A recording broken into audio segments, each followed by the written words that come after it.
那所以他就特别去选了一个就是低剂量的胸部的电脑断层。那其实他做完之后，就报告就跟他说了，你是有结节，而且结节其实它有一点点毛玻璃状，请他要到医院去追踪。那他完全都没有任何的症状。对呀。那对，直到其实不到1年哦，他开始就觉得他会轻微的咳嗽，而且其实在有时候咳嗽咳了几声之后，他会觉得胸痛。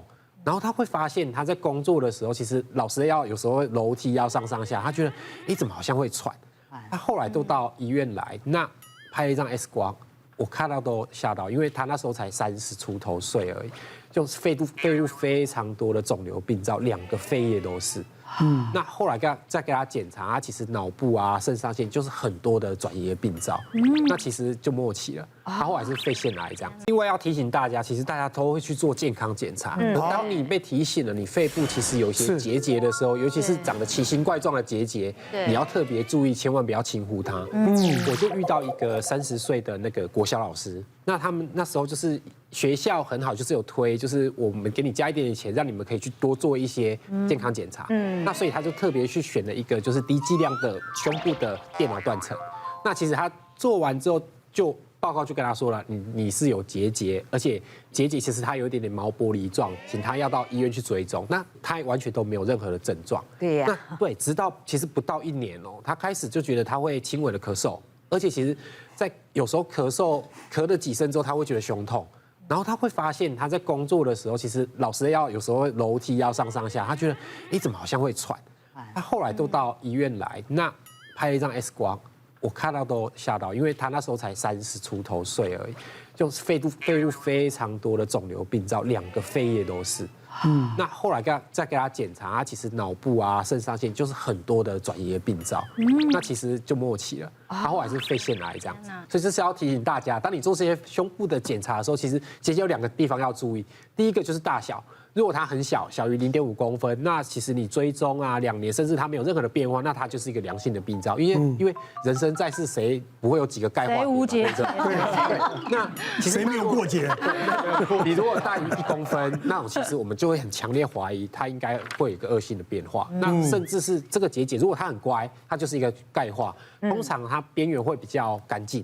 那如果它本身是个发炎的病灶，或者是比较恶性的病灶，它会往旁边侵犯，所以你会发现这个病灶长得就是我们有时候会描述像毛玻璃雾雾的，或者是其实会有一些奇形怪状，跟血管有一些连结的一些病灶出现在那边，那你就一定要去做一些诊断性的切片。小咪好险，你把它弄了。是哦，我跟先生其实从以前有孩子之后，大概2年到3年一定会做一次健康检查，这是我很坚持的，因为有孩子之后你就会特别容易想活久一点，对。注意自己的健康。对，那因为疫情嘛，所以其实我们4年没有去做健检了，所以今年我就已经差不多趋缓，疫情好一点，我就跟先生讲说，我很想去做全身健检，但我没有任何不舒服，我只是觉得太久没有做，所以我们就去做了。然后做完之后，隔2、3天我就接到护理师的电话，这最恐怖了，2、3天。张小姐，你可能要再回诊，我帮你挂胸腔外科，胸腔内科。他说你肺部有个0.8公分的结节，超过了0.5公分。哇！我听到我整个人就晴天霹雳。对，后来我们就去回诊去看。然后医生就讲说，其实你2018年的时候，4年前，其实我就有一个那个阴影，但那时候我没有想太多，所以你没有再去追踪它，会注意或什么，所以他这4年已经长大了，长大到0.8。然后他说你看一下啊，其实你这个结节外面就是有那个毛边，然后有浸润，所以其实他们觉得不是太好，那他是建议我说，就是先住院，他们的做法是住院2个礼拜，然后先切片。住这么久？对，住2个礼拜啊！住2个礼拜，你要先切片，然后等报告出来之后再确定要不要把它切除。那我就觉得这很煎熬啊！我有3个孩子，我怎么可能住院住这么久？然后我回到家以后就开始大哭，我就觉得说天哪，我该不会要死掉了吧？什么这样。后来就想说，那我们多看几个医院好了，看看不同的医生的说法。后来姐姐就把我们介绍到那个台大医院，那后来给医生看过以后还好，杰森就跟我说有一个坏消息跟一个好消息，你想要听哪一个？我说那我先听坏消息。他说坏消息就是你还是要开刀，医生说还是要拿掉。那好消息是，就只要3天就好了。其实医生说，其实你已经有长大了，那它就是不好，你就是把它切掉，也不要再去切片。就是说他这也不用再去追踪了啦，不用搞对不对？直接一次一劳永逸了。这是切下来的那个照片，就其实它切蛮大的哦，对，0.8公分。因为它是放大的。不是，因为他说他要把周围0.8的蛮大的，因为要把连周围的东西都切干净，他怕他有组织对到旁边去，所以其实要切到那么这是大。对的。其实就像刚刚说的，我们在肺部的病灶如果是大于0.5公分，我们就要注意。那1公分我们大概就怀疑它可能是恶性。那你如果介于0.5到1公分，你要么就很密切的追踪。那如果像其实在影像上我们已经怀疑它是恶性，其实就会做诊断性的切片。所以像我们图里面我们看到比较深色那个，其实是在麻醉的情形下我们会去定位，有打染剂，就是再去定出肿瘤位置在那里，再去切。所以我们看下一张的时候，其实就是它切下来那个病灶就会除了我们定位点会再往旁边再挖一些比较安全的范围，再看看有没有切大一点，对，有没有往外的侵犯这样。后来化验结果是好的，就是好像也没有任何的，就是不是恶性的了，不是恶性。那我只要每半年回诊就好了，对就安心很多。其实癌前病变最多是我们肠胃科啦，因为只要内视镜可以到的地方，不管食道、胃、大肠啊这些，我们只要可以早期的侦测，基本上这些地方都容易找到早期癌。那么早期癌之前还有一个叫癌前病变，癌前病变呢，我想大家大概可能都有听过，哪一些比较容易引起一些癌前病变？就是说，第一个有幽门杆菌感染在我们肠胃道胃里面的时候，它会让我们胃正常的黏膜变成肠化生，像肠子的黏膜。肠子的黏膜理论上它是一个正常组织，但是我要长在胃里面，它就不正常，它胃了就比较容易胃癌。第二个就是我们胃有腺瘤，那么我们的胃部里面的息肉可能分成几个，大家如果去做胃镜，可能都常常听到有息肉，可是有几种，第一种增生性息肉，它不容易变恶性，第二种叫做胃底腺瘤。这一种也不容易变恶性，它大概2公分以上才会容易变恶性，所以这2种组织通常是比较好的，比较没关系。但是如果把胃底腺瘤胃底拿掉，只剩下腺瘤2个字，那就不一样哦。这一种就会比较容易变胃癌。那我过去就有个经验，有个例子啊，一个60几岁一个餐厅的老板，那他就肚子不舒服，然后来做胃镜。那做完胃镜之后呢，其实他看起来一开始有一个溃疡，可是他溃疡的形状感觉上就比较不规则。不规则的地方帮他做切片，做完之后他就有幽门杆菌，也有肠黏膜化生。那肠黏膜化生以外呢，它还有分化不良，而且是高度。因为我们的癌症，它通常不会突然间变癌症，它通常会先低度分化不良、中度分化不良、高度分化不良，接下来才会跳到癌症。而且它切出来就是分化不良，分化不良我们就跟他讲说，这个要再做一次胃镜，因为那次只有做切片，这一次会希望说他做一个比较大规模的把黏膜切除或黏膜剥离术啊。就把它整块分化不良的地方把它切掉，他当时如果这样切掉，大概这个疾病就结束了。但是他回去吃完药之后，其实他会改善，这就是他麻烦的地方，就是说很多癌前病变或早期癌，它去治疗它是会改善的，但是它其实癌细胞还在那边，是切掉啊。对，所以理论上正常我们就要切掉啊，而且这种不需要开刀，只要内视镜去切除就可以了。对呀，他就说，他回去要再考虑看看。然后后来。经过2年，我们就打电话叫他追踪啊，叫他回来都不要。2年后，他后来又大黑边又来医院，就再做一次胃镜，那时候就胃癌。然后做完第2断层整个检查完之后，他已经癌症第3期了。哇！第3期，这其实很可惜啊，因为像他这一种，经过早期治疗之后完全恢复，这种比例是非常很大的、很多的。我们再来看看下一个啊。小症状该处理吗？若错过黄金期，跟你一辈子。我再讲一个，如果最近的冬季，你突然你的长辈们有一些糖尿病或肾脏病啊，什么高血压，他突然皮肤痒痒刺刺的，长出1、2颗的那个水痘一样的东西有结痂，赶快去皮肤科哈。我今天要讲的就是带状疱疹的抗病毒药物，48小时内效果才好，超过这个时间效果会大打折扣哈。那一天来了一个50几岁的男生哈。他是故意来考我，他就说：“洪医师，我这边右侧的肋骨好痛，会不会是骨折了？”哈，他就说他痛，好痛，好痛。这是像是外壳的疼痛，不是里面脏器那些疼痛哈。那去照个 X 光看一下嘛，有没有搞不好真的是骨折或者什么哈？那我问他有没有撞到啊，有没有什么激烈咳嗽啊什么？他当时说没有，可是照了也都正常啊。那我也不知道怎么一回事啊，我抽血那些都没有异常。我说他这应该就神经痛。他说洪医师你应该是对的哈。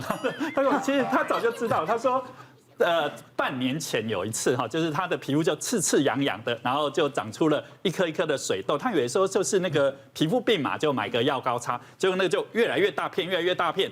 他直到大概1周之后，他终于就发现他擦的药膏没有效哈，他去看皮肤科医师，那皮肤科一看，哇，这个已经很严重的带状疱疹，可是已经1个礼拜了，已经不能使用那个抗病毒药了哈，那就开了一些止痛。那结果他来找我那时候，其实已经半年过去了，他皮肤已经完全都长好了，连一点疤痕都没有。可是好痛好痛，他还在很痛很痛。那个就是我们讲带状疱疹的病毒，其实一进入你的神经根哦，那种后遗症哈，你如果那时候有治疗，其实时效会比较短。如果没有那个就痛很久，即使到你皮外面都看不出来了哦。所以那个神经痛，那他已经吃了半年的止痛药没有效，那我当然开了更强的止痛药给他。那他有开的一些抗焦虑的，很多的那个带状疱疹的痛，因为困扰太痛苦了，甚至有发生那个轻生啊、想不开那种，有没有？那后来。你知道这个案例哈，这个病人后来痛了多久？痛了3年。那现在我在这边要呼吁一下，50岁以上，现在有一个叫带状疱疹的疫苗，哇，太棒了！带状疱疹疫苗现在有2种，比较早期的那个叫做那个活性的减毒疫苗哈，那个再打1剂就好了，1剂大概花个4、5千块，防御率大概51%啊哈，那治疗那个重症大概66%。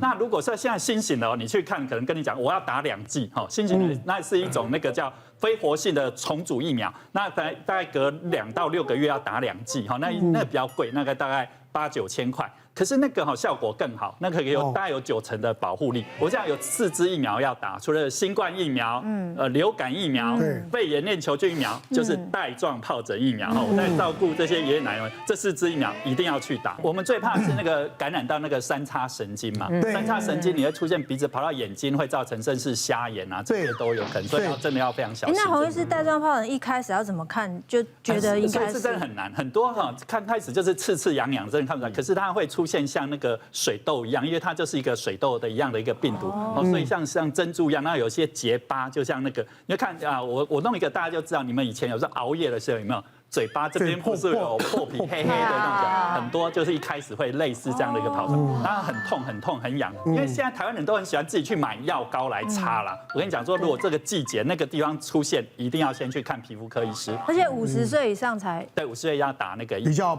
那个啦，剂大概可以维持到5到10年的免疫力。为什么要排挤40岁的人？那现在还是有很多人都碰到这种事都去找民俗疗法，真的这个就真的都对西医好像很排斥哎，对，等到发现好像这些都救不了你，你也来不及了。对，因为我妈之前也有乳癌啊，她好像是 HER2。positive，对，然后他一开始发现的时候，也是很多人跟他讲偏方，对啊，就是跟他讲说，我告诉你，你要吃这个东西，你不要去看医生啦，医生我告诉你那治不好，都会讲这个。然后我们家是很观念比较正，就说你就是给我去看医生，医生说什么你就好好的做标靶什么的，要不然他们在就是很彷徨的时候，真的很容易就是会做出一些其他的决定。其实我就有病人就是走进来，然后夫妻脸色都垮下来这样子。我们最怕看这一种，因为50岁左右的女性，一般病人会脸色很难看的进来，代表她的问题一般不会很单纯。她一来就说医生我有硬块，然后而且我就问她会不会痛，我们最希望听到她讲会痛，因为会痛绝大部分就是发炎比较没事，那无痛性的硬块一般就会觉得是比较不好的东西，结果。他一躺下去，我们超音波一照，他只是刚才教授讲的那个很大的那种囊肿，乳房的囊肿很多都是像水泡这样子，那甚至可以长到大概10公分。那一般如果病人没有症状，不会痛，不会说外形变得很奇怪，一般就像教授讲，不会去抽它。再来看我之前他们太太的一些财产啊分配都准备好了，然后呢还去什么生前契约都签完了，对结果后来发现不是之后呢，其实太太很高兴，可是我不晓得先生脸色是很平静啊，我不晓得是不是想说已经过回来了要过回去，对，大概是这样。先生想可恶，对呀，好不容易有一笔了。张医生签稿你看下姐的那个乳癌的有没有看到男生的？有，大概我们台湾现在在1万多个里面有100多个1%而已。男生呢？男生男生就是这样，其实他的预后啦、治疗都一样，但是男生你总不会天天在摸嘛，所以他会往往会晚期发现。你看我你蒙这，你有讲他笑的。男生也会有，也会有。治疗比较难。治疗也是跟女性的一样。重点是男生不可能做乳房健检，因为太小，靠筋膜而已啊。这个项目里面还有包括胸腔的嘛。现在我们胸腔内科其实看的不是主要是胸部，我们看的主要是里面的肺脏。那所以在这个肺脏，我们的胸部 X 光基本上只要做健检都会有照这个胸部 X 光片。那它里面的判断其实它非常多的一些数字，因为我们每个人照起来的 X 光片都不可能跟教科书一样都那么的干净。所以常常会打一些什么像什么双下肺野浸论啊，什么这边有一个小的结节啊，什么那边那个地方什么肺间有一些肋膜的增厚，那这个很常会有民众来就拿了这个资料说，哎，我这个到底是什么意思？那其实我们一般看到这种所谓的双下肺野浸论，其实我们不会太担心，因为这种双下肺野浸论通常都暗示它可能是一些慢性的发炎机会比较偏高。它那个浸论的意思是说，它的肺部里面就有很多一些不寻常的线条。我们肺部其实里面是有气管跟血管，那有的时候在那个旁边的间质里面就有一些慢性的发炎的组织在那个地方做一些增生，在一般的放射科健检一直在打，因为它看起来那个就是不正常的，他就会把它打。把它写出来，那民众看到就会很紧张。那其实如果来我们问出来，第一个问出有过敏的问题，大家就跟他说那个就观察就好。第二个是抽烟的也会有这种表现。那另外常会问的是结节，结节这个问题就非常的大，因为它要看它的大小还有它的样子。有些那个样子哦，结节一看那个样子就会觉得这个就是坏人。但是有些就刚刚我们教授讲的，他看起来是像穿西装，他可能是好人，到底里面是好的坏的，我们真的不知道。就像刚刚 Mina 那个，对，所以他有时候如果假设通过有时候接在1公分上下的话，有时候我们是真的很难去判断，所以我们都会跟病人好好的解释，如果他有一些比较高危险的风险的话，我们可能建议比较确定的方式还是要做一个切片，或者是做一个所谓的那个胸部的电脑断层。那一般我们所谓的肋膜变厚这种变化，基本上就比较没有什么关系，因为它比较在台湾比较常遇到这种肋膜变厚，通常都是一些老人家，他可能以前有得过一些像是一些肺结核或一些传染性的疾病，它造成一些那个肋膜上面的一些变厚，那种 X 光片有的时候也会看得到。那我们这边有一个案子，就是说我们有一个病人，他也是一个50、60岁，他是做公司健康体检。那其实他来的时候，他就是说他的 X 光片说在他的右边上面有看到一颗大概2公分多的一个结节。那个时候他就开始紧张了，所以他就拿来医院问嘛。那个结节一看起来，我们在看那个结节那个样子哦，就怪怪，有点像那种放射线那种感觉。那种一看我就说这个应该不对劲，我就说我们先做个电脑断层看看。哎，电脑断层的确就只有看到那一颗哦。那病人想说那应该可能可以开刀，那我们就帮他做一些术前的评估嘛。结果很可惜，没想到他全身骨头已经全部转移出去。那个最后的结果出来也是一个所谓的第4期的肺腺癌。那这个病人算运气很好，他有一些可以发现的一些那个基因突变，所以我们给他使用标靶药物之后，其实他现在控制的还不错。右上的地方哈，在右上那个地方就很明显，有一颗很明显的，这个是我们在看到，我们就一看就会觉得这个就是拍狼啊，坏人，对，就是坏人。那我们这个会很谨慎，如果它小一点哦，小一半，只有1公分，又想我们就很麻烦。我们基本上就是追踪了。那如果有些病人，像我有时候会遇到一些病人，他很谨慎，就像刚刚可能 Mina 讲，他很谨慎，他很紧张的，那我们就会建议就干脆就把那个地方做一个切除，切除下来反而会比较不用那么每天在那边担心。对，像我有朋友就是近期去做身体检查，就发现就很小，他就不管好人坏人都先切掉，有些就是后来切出来还真是坏人。对，真的算蛮有福气的。哎，这样讲也不对啊。认真看了我的健康检查报告，我发现我自己也有肺结节的影像。那如果已经经过了大概已经有5、6年以上，应该还 OK， 就不会有问题。一般通常要看他的，如果他没有写大小哦，表示他很小。那还有一个女性比较常遇到可能是像乳头，因为乳头它其实在我们的 X 光有的时候会拍到一个结节。所以我也蛮常遇到有患者就是拿着 X 光来说，哎，我长一个结节，那个一看啊就是乳头。那我们这种叫他去重照一张 X 光片，在他乳头那边旁边给他做一个标记，就可以很清楚的把它排除掉这个问题。小郭，你那是2年前检查的？我那7年前。你在找麻烦。你如果有事早就不会坐这边了。你也头都白白胖胖的。气色越来越好，都比我们好了。那第二个呢？第二个，腹部检查出这些脂肪肝、肝囊肿，还有胆结石和胆息肉。所有的影像学检查哈，它就像瓜哥刚才讲的，有时候病灶真的很小，它只能告诉你可能的趋势，它没办法告诉你它一定100%是什么。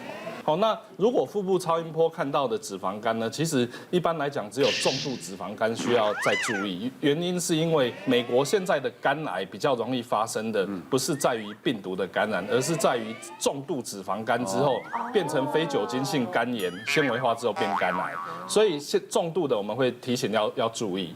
那如果是肝囊肿，囊肿其实跟乳房比较像，它就是比较偏向水泡那一类，绝大部分都是良性的。它其实说真的。真的很担心，就稍微再找专科医师看一下。觉得不担心，你下一次健检再看，其实也够了。好，那再来就是有那个所谓的肝纤维化，就或者是另外一句话，常常看到所谓的叫肝实质病变。好，这一种东西的话，你就要先知道自己有没有一直喝酒的习惯，因为有时候酒精性肝炎就会变肝纤维化。再来就是你要再去验有没有 VC 肝，如果之前没有验过，要验看。好，那。再来就是很常见的，也是所谓的胆结石。那胆结石哦，在以前的时代哦，20年前大概胆结石，你跟所有的内外科医生讲，他们都是建议你啊，没关系啦，你就有很厉害，一再发作啊，常常在住院，再考虑开刀。原因当你要开一个20-30公分的伤口。那后来腹腔镜微创手术兴起之后，肚子打3到4个原子笔。现在不会了，现在开刀。对，现在如果说被诊断有胆结石，然后而且你曾经发作过1次的话，其实大部分的医师就是认为你可以考虑手术了。哦，因为伤口很小了。那如果说你以后胆结石，你不小心有碎片掉进胆管的时候，你会变得本来是。甚至在国外是当天住院开刀的手术，你会变成要背一个支架背1个月，所以会把小事变大事。所以现在胆结石如果有症状是可以考虑开刀。那再来有被讲的是所谓的胆息肉，胆息肉一般大于1公分哦，其实不管内外科医师都会强烈建议你要认真考虑手术的这个状况。为什么？原因是因为它比较容易有致癌的可能，像我就一个50岁的一个病人这个案例哦，他是在非洲那边工作的，他当年出国之前呢，他诊断有0.8公分的胆息肉，因为就在灰色地带嘛，所以他就觉得说，因为来看我们也会说，那你可能3个月、6个月再追踪一下，真的可能到1公分，那你认真再考虑开刀。结果他一出国就给我出到。1年多快2年，而且他快2年的时候，他不是因为回来再健检，他是在那边突然间越来越瘦，然后整个脸都变黄。那后来就回来的时候，他已经是胆囊癌，然后整个肝脏转移。对，那很不幸是没有活超过半年。所以你看到没？你刚刚讲到追踪了，他一时转头一忘，常常了，开始离开医院就忙了可能1忙1-2年就忘了。他如果没有症状，他也不会回来，他是因为越来越瘦了。对，因为刚刚你又找麻烦了。7年前，因为刚才医师不是讲完说有胆结石的话，就是建议赶快开刀，因为我怕要背1个月。我这个胆结石跟我和平共处已经7年了。对，就是因为其实我本来不知道我有胆结石这件事情，但是因为在28岁的时候，我有一阵子就很常呕吐。对，不是怀孕的，是呕吐，然后会拉肚子，然后而且这2个症状会一起来。然后可能今天突然吐完之后，可能1-2个小时之后我就好了，然后可能过没多久我又开始有这样的症状，但是因为它发生的频率越来越近，然后公司的就是经纪人就跟我讲说，你要不要去做健康检查？然后那时候我就想，好吧，那我去检查看看好了，因为我去看了所有的医师都看不出什么原因。然后后来我去检查完之后，我才知道说原来我有胆结石。然后因为我就问医师说，我为什么会有胆结石？然后他就跟我讲说，你是不是常常暴饮暴食？对，或者是饮食不正常？然后因为我就是我工作的时候我可能就不吃，但是我一工作结束，我就会很饿，然后我就吃很快，然后吃很多，长期这样。他说你不能有这样子的一个状态，因为如果你是这样子的话，那个胆结石会越来越严重。所以他就建议我工作的时候包包都要放一些小点心，然后肚子饿的话就塞一点饼干或者巧克力，然后不要让自己那个饥饿感那么重。对，但是我现在有时候还是会这样，但我发现我这样的时候，我的那个上腹部会有一点点痛痛的感觉，因为我吃完东西我就会痛，然后后来我才知道原来也是胆结石的关系。别忘了订阅我们的 YouTube 频道，并按下小铃铛看我们最新的影片。如果想要收看更精彩的内容，记得选旁边的影片哦。